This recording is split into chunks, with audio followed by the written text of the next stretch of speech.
Taking the time to brown the outside of each meatball might seem fussy when you're making a big batch of meatballs, but don't be tempted to skip it.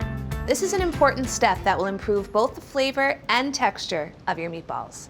It all has to do with the Maillard reaction, the science behind this flavor-boosting technique.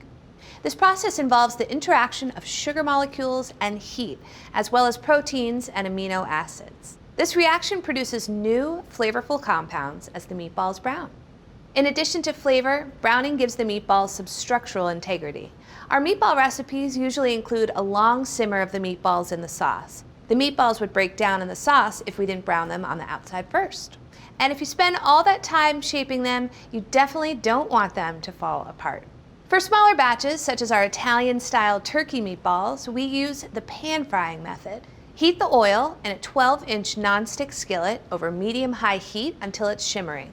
Place the first meatball next to the handle and place the rest clockwise from the first one in a spiral. Flip the meatballs in the same order that you put them into the pan. This trick will ensure that you don't overlook one. Cook the meatballs until they are well browned all over. And as a bonus, that delicious fond in the pan makes the base of the sauce. For recipes that make more meatballs, such as our classic spaghetti and meatballs for a crowd, we found that oven roasting them is much easier than frying them in batches.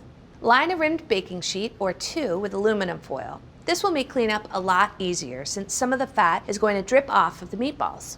Place a wire rack in each baking sheet. Spray the wire racks with nonstick cooking spray and evenly space the meatballs on the racks.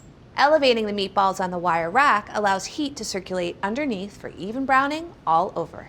Roast the meatballs in a 450-degree oven for about 15 minutes.